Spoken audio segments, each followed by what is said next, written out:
झोपड़े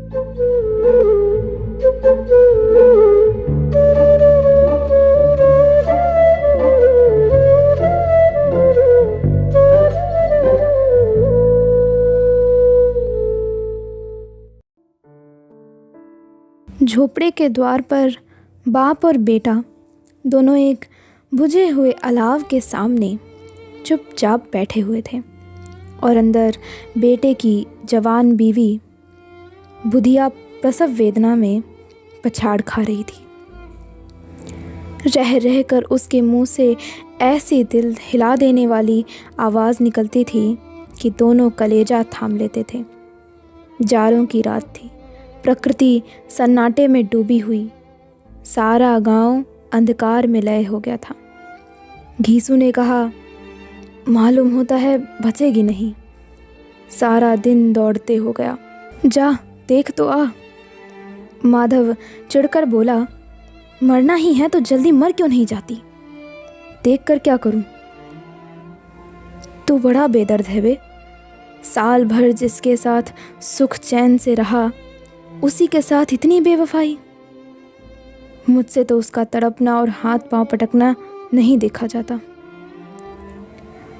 चमारों का कुनबा था और सारे गांव में बदनाम घीसू एक दिन काम करता तो 3 दिन आराम करता। माधव इतना कामचोर था कि आध घंटे काम करता तो घंटे भर चिलम पीता, इसलिए उन्हें कहीं मजदूरी नहीं मिलती थी। घर में मुट्ठी भर भी अनाज मौजूद हो तो उनके लिए काम करने की कसम थी। जब 2-4 फाके हो जाते तो घीसू पेड़ पर चढ़कर लकड़ियां तोड़ लाता और माधव बाजार से बेच लाता, और जब तक वह पैसे रहते दोनों इधर उधर मारे मारे फिरते। गांव में काम की कमी न थी। किसानों का गांव था, मेहनती आदमी के लिए 50 काम थे, मगर इन दोनों को उसी वक्त बुलाते जब 2 आदमियों से एक का काम पाकर भी संतोष कर लेने के सिवा और कोई चारा ना होता। अगर दोनों साधु होते तो उन्हें संतोष और धैर्य के लिए संयम और नियम की बिल्कुल ज़रूरत ना होती। यह तो इनकी प्रकृति थी। विचित्र जीवन था इनका। घर में मिट्टी के 2-4 बर्तन के सिवा कोई संपत्ति नहीं। फटे चीथरों से अपनी नग्नता को ढके हुए जिए जाते थे। संसार की चिंताओं से मुक्त, कर्ज से लदे हुए, गालियां भी खाते, मार भी खाते, मगर कोई गम नहीं। दीन इतने कि वसूली की बिल्कुल आशा न रहने पर भी लोग इन्हें कुछ न कुछ कर्ज दे देते थे। मटर आलू की फसल में दूसरों के खेतों से मटर या आलू उखाड़ लाते और भून भान कर खा लेते, या 10-5 ऊख उखाड़ लाते और रात को चूसते। घीसू ने इसी आकाश वृत्ति से 60 साल की उम्र काट दी, और माधव भी सपूत बेटे की तरह बाप ही के पद चिन्हों पर चल रहा था, बल्कि उसका नाम और भी उजागर कर रहा था। इस वक्त भी दोनों अलाव के सामने बैठकर आलू भून रहे थे, जो कि किसी खेत से खोद लाए थे। घीसू की स्त्री का तो बहुत दिन हुए देहांत हो गया था। माधव का ब्याह पिछले साल हुआ था। जब से यह औरत आई थी, उसने इस खानदान में व्यवस्था की नींव डाल दी थी और इन दोनों बेगैरतों का दोज़ख भरती रहती थी। जब से वह आई, ये दोनों और भी आलसी और आराम तलब हो गए थे, बल्कि कुछ अकड़ने भी लगे थे। कोई कार्य करने को बुलाता तो निर्ब्याज भाव से दुगनी मजदूरी मांगते। वही औरत आज प्रसव वेदना से मर रही थी, और ये दोनों इसी इंतज़ार में थे कि वह मर जाए तो आराम से सोएं। घीसू ने आलू निकालकर छीलते हुए कहा, जाकर देख तो क्या दशा है उसकी। चुड़ैल का फिसाद होगा और क्या, यहाँ तो ओझा भी 1 रुपया मांगता है। माधव को भय था कि वह कोठरी में गया तो घीसू आलूओं का बड़ा भाग साफ कर देगा। बोला, मुझे वहाँ ज़्यादा डर लगता है। डर किस बात का है? मैं तो यहाँ हूँ ही, तो तुम ही जाकर देखो ना। मेरी औरत जब मरी थी तो मैं 3 दिन तक उसके पास से हिला तक नहीं था। और फिर मुझसे लजाएगी कि नहीं? जिसका कभी मुंह नहीं देखा, आज उसका उघड़ा हुआ बदन देखूं? उसे तन की सुध भी तो ना होगी। मुझे देख लेगी तो खुलकर हाथ पांव भी ना पटक सकेगी। मैं सोचता हूँ कोई बाल बच्चा हो गया तो क्या होगा? सोंठ, गुड़, तेल कुछ भी तो नहीं है घर में। सब कुछ आ जाएगा, भगवान दें तो। जो लोग अभी 1 पैसा नहीं दे रहे हैं, वे ही कल बुलाकर रुपए देंगे। मेरे 9 लड़के हुए, घर में कभी कुछ ना था, मगर भगवान ने किसी न किसी तरह बेड़ा पार ही लगाया। जिस समाज में रात दिन मेहनत करने वालों की हालत उनकी हालत से कुछ बहुत अच्छी ना थी, और किसानों के मुकाबले में वे लोग जो किसानों की दुर्बलताओं से लाभ उठाना जानते थे, कहीं ज़्यादा संपन्न थे, वहाँ इस तरह की मनोवृत्ति का पैदा हो जाना कोई अचरज की बात न थी। हम तो कहेंगे घीसू किसानों से कहीं ज़्यादा विचारवान था, और किसानों के विचार शून्य समूह में शामिल होने के बदले बैठकबाजों की कुत्सित मंडली में जा मिला था। हाँ, उसमें यह शक्ति ना थी कि बैठकबाजों के नियम और नीति का पालन करता। इसलिए जहाँ उसकी मंडली के और लोग गांव के सरगना और मुखिया बने हुए थे, उस पर सारा गांव उंगली उठाता था। फिर भी उसे यह तस्कीन तो थी कि अगर वह फटेहाल है तो कम से कम उसे किसानों की सी जी तोड़ मेहनत तो नहीं करनी पड़ती, और उसकी सरलता और निरीहता से दूसरे लोग बेजा फ़ायदा तो नहीं उठाते। दोनों आलू निकाल निकाल कर जलते जलते खाने लगे। कल से कुछ नहीं खाया था, इतना सब्र न था कि ठंडा हो जाने दें। कई बार दोनों की ज़बानें जल गईं। छिल जाने पर आलू का बाहरी हिस्सा ज़बान, हलक और तालू को जला देता था, और उस अंगारे को मुंह में रखने से ज़्यादा खैरियत इसी में थी कि वह अंदर पहुंच जाए। वहाँ उसे ठंडा करने के लिए काफ़ी सामान थे, इसलिए दोनों जल्द जल्द निकल जाते। हालांकि इस कोशिश में उनकी आंखों से आंसू निकल आते। घीसू को उस वक्त ठाकुर की बारात याद आई जिसमें 20 साल पहले वह गया था। उस दावत में उसे जो तृप्ति मिली थी वह उसके जीवन में एक याद रखने लायक बात थी, और आज भी उसकी याद ताज़ी थी। बोला, वह भोज नहीं भूलता। तब से फिर उस तरह का खाना और भरपेट नहीं मिला। लड़की वालों ने सबको भर पेट पूरियां खिलाई थी, सबको, छोटे बड़े सबने पूरियां खाई, और असली घी की चटनी, रायता, 3 तरह के सूखे साग, एक रसेदार तरकारी, दही, चटनी, मिठाई। अब क्या बताऊं कि उस भोज में क्या स्वाद मिला। कोई रोक टोक नहीं थी, जो चीज़ चाहो मांगो, जितना चाहो खाओ। लोगों ने ऐसा खाया कि किसी से पानी न पिया गया। मगर परोसने वाले हैं कि पत्तल में गरम गरम गोल गोल सुवासित कचौरियाँ डाल देते हैं। मना करते हैं कि नहीं चाहिए, पत्तल पर हाथ रोके हुए हैं, मगर वह हैं कि दिए जाते हैं। और जब सबने मुंह धो लिया तो पान इलायची भी मिली, मगर मुझे पान लेने की कहाँ सुध थी। खड़ा हुआ न जाता था, चटपट जाकर अपने कंबल पर लेट गया। ऐसा दिल दरियाव था वह ठाकुर। माधव ने इन पदार्थों का मन ही मन मज़ा लेते हुए कहा, अब हमें कोई ऐसा भोजन नहीं खिलाता। अब कोई क्यों खिलाएगा? वह ज़माना दूसरा था, अब तो सबको किफ़ायत सूझती है। शादी ब्याह में मत खर्च करो, क्रियाकर्म में मत खर्च करो। पूछो, गरीबों का माल बटोर बटोर कर कहाँ रखोगे? बटोरने में तो कमी नहीं है, हाँ, खर्च में किफ़ायत सूझती है। तुमने एक 20 पूरियाँ खाई होंगी। 20 से ज़्यादा खाई थी। मैं 50 खा जाता। 50 से कम मैंने भी न खाई होगी। अच्छा पका था। तू तो मेरा आधा भी नहीं है। आलू खाकर दोनों ने पानी पिया और वहीं अलाव के सामने अपनी धोतियां ओढ़कर पाँव पेट में डाले सो रहे, जैसे दो बड़े बड़े अजगर गेंडुलियां मारे पड़े हों और बुधिया अभी तक कराह रही थी। सवेरे माधव ने कोठरी में जाकर देखा तो उसकी स्त्री ठंडी हो गई थी। उसके मुंह पर मक्खियां भिनक रही थी। पथराई हुई आंखें ऊपर टंगी हुई थीं।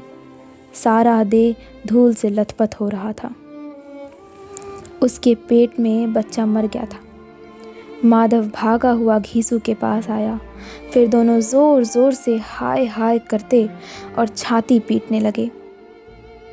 पड़ोस वालों ने यह रोना धोना सुना तो दौड़े हुए आए और पुरानी मर्यादा के अनुसार इन अभागों को समझाने लगे, मगर ज़्यादा रोने पीटने का अवसर न था। कफन की और लकड़ी की फिक्र करनी थी।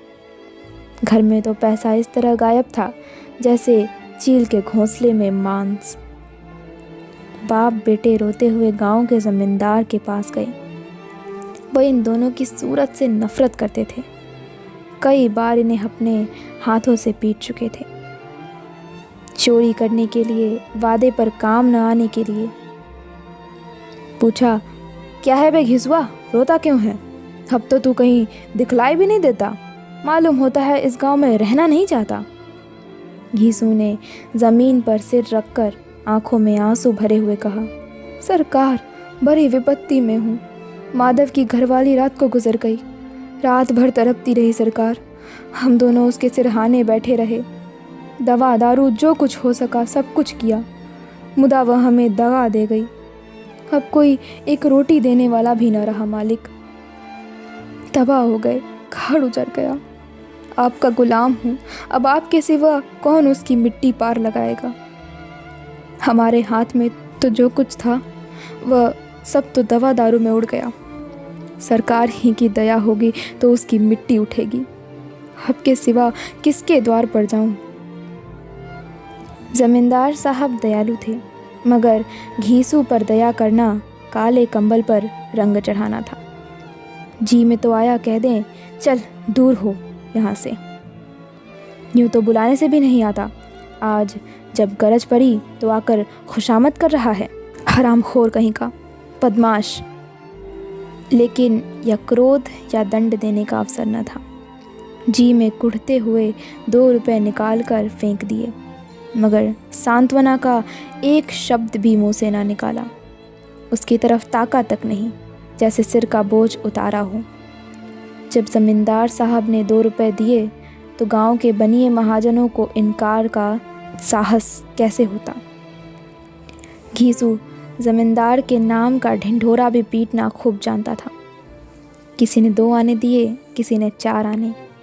1 घंटे में घीसू के पास 5 रुपए की अच्छी रकम जमा हो गई। कहीं से अनाज मिल गया, कहीं से लकड़ी, और दोपहर को घीसू और माधव बाजार से कफन लाने चले।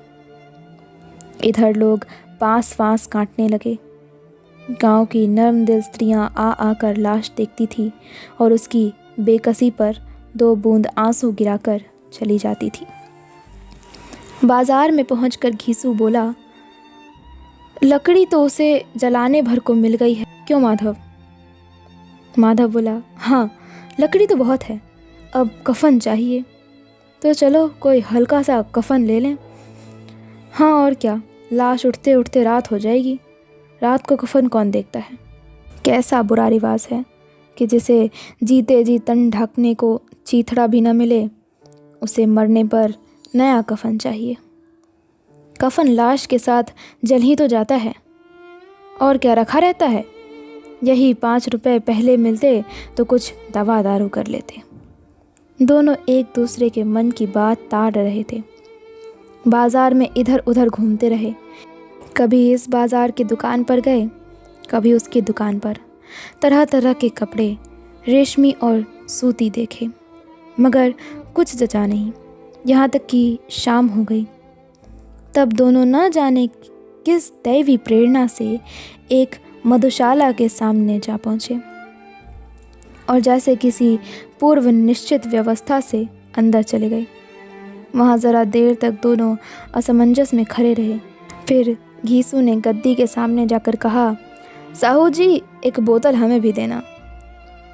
उसके बाद कुछ चिखौना आया, तली हुई मछली आई और दोनों बरामदे में बैठकर शांतिपूर्वक पीने लगे। कई कुज्जियाँ ताबड़तोड़ पीने के बाद दोनों सरूर में आ गए। घीसू बोला, कफन लगाने से क्या मिलता, आखिर जल ही तो जाता, कुछ बहू के साथ तो ना जाता। माधव आसमान की तरफ देखकर बोला, मानो देवताओं को अपनी निष्पापता का साक्षी बना रहा हो। दुनिया का दस्तूर है, नहीं लोग बामनों को 1000 रुपए क्यों देते हैं, कौन देखता है परलोक में मिलता है या नहीं। बड़े आदमियों के पास धन है, फूके, हमारे पास फूकने को क्या है। लेकिन लोगों को जवाब क्या देंगे, लोग पूछेंगे नहीं कफन कहाँ है। घीसू हंसा, हबे कह देंगे कि रुपए कमर से खिसक गए, बहुत ढूंढा मिले नहीं। लोगों को विश्वास ना आएगा, लेकिन फिर भी वही रुपए देंगे। माधव भी हंसा। इस अनपेक्षित सौभाग्य पर बोला, बड़ी अच्छी थी बेचारी, मरी तो खूब खिला पिलाकर। आधी बोतल से ज़्यादा उड़ गई। घीसू ने 2 सेर पूरियाँ मंगाई, चटनी, अचार, कलेजियाँ। शराब खाने के सामने ही दुकान थी। माधव लपक कर 2 पत्तलों में सारे सामान ले आया। पूरा 1.5 रुपया खर्च हो गया, सिर्फ थोड़े से पैसे बचे रहे। दोनों इस वक्त इस शान में बैठे पूरियाँ खा रहे थे जैसे जंगल में कोई शेर अपना शिकार उड़ा रहा हो। न जवाबदेही का खौफ था, न बदनामी की फिक्र। इन सब भावनाओं को उन्होंने बहुत पहले ही जीत लिया था।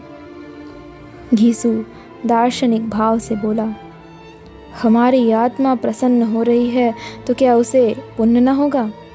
माधव ने श्रद्धा से सिर झुकाकर तस्दीक की, ज़रूर से ज़रूर होगा।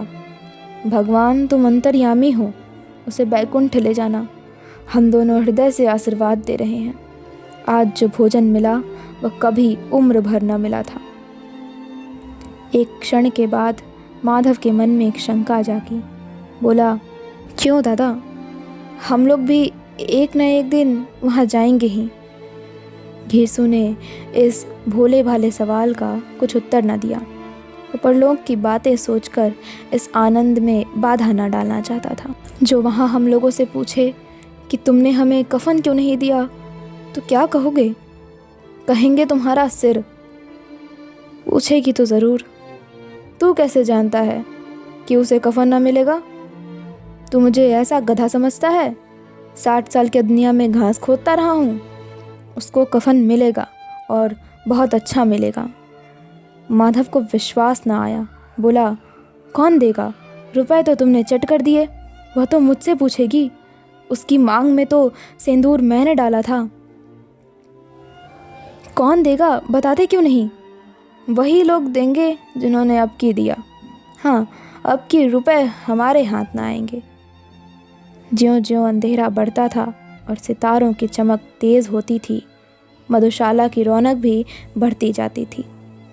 कोई गाता था, कोई डींग मारता था, कोई अपने संगी के गले लिपटा जाता था, कोई अपने दोस्त के मुंह में कुल्हड़ लगाए देता था। वहाँ के वातावरण में सुरूर था, हवा में नशा। कितने तो यहाँ आकर एक चुल्लू में मस्त हो जाते थे। शराब से ज़्यादा यहाँ की हवा उन पर नशा करती थी। कुछ को जीवन की बाधाएं यहाँ खींच लाती थीं और कुछ देर के लिए यह भूल जाते थे कि वे जीते हैं या मरते हैं, या ना जीते हैं ना मरते हैं। और ये दोनों बाप बेटे अब भी मज़े ले लेकर चुस्कियाँ ले रहे थे। सबकी निगाहें इनकी ओर जमी हुई थी। दोनों कितने भाग्य के बली हैं। पूरी बोतल बीच में है।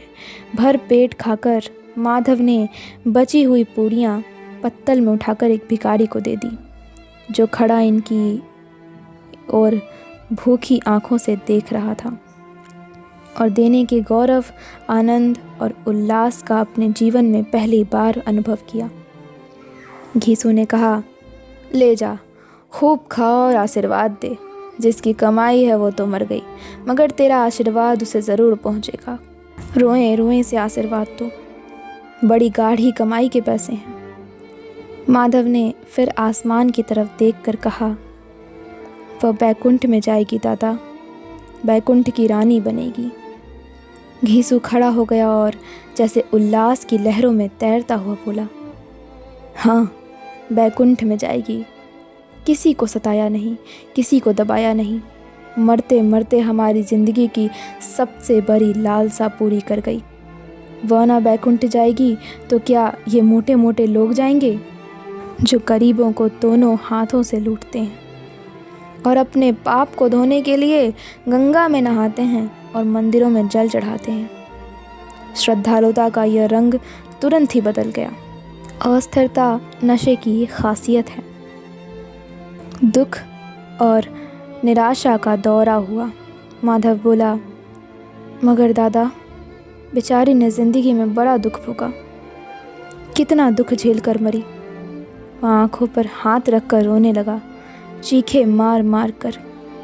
घीसू ने समझाया, क्यों रोता है बेटा, खुश हो कि वह माया जाल से मुक्त हो गई, जंजाल से छूट गई। बड़ी भाग्यवान थी जो इतनी जल्द माया मोह के बंधन तोड़ दिए। दोनों खड़े होकर गाने लगे, ठगिनी क्यों नैना झमकावे ठगिनी। पियक्करों की आंखें इनकी ओर लगी हुई थी और ये दोनों अपने दिल में मस्त गाए जाते थे। फिर दोनों नाचने लगे, उछले भी, कूदे भी, गिरे भी, मटके भी, भाव भी बताए, अभिनय भी किए और आखिर नशे में मदमस्त होकर वहीं गिर पड़े। दोस्तों, आपको ये कहानी कैसी लगी? अगर अच्छी लगी हो तो लाइक, शेयर और कमेंट ज़रूर करें। और हाँ, ऐसी और मनोरंजक व ज्ञानवर्धक कहानियाँ सुनने हेतु हमारे चैनल को सब्सक्राइब ज़रूर करें। धन्यवाद।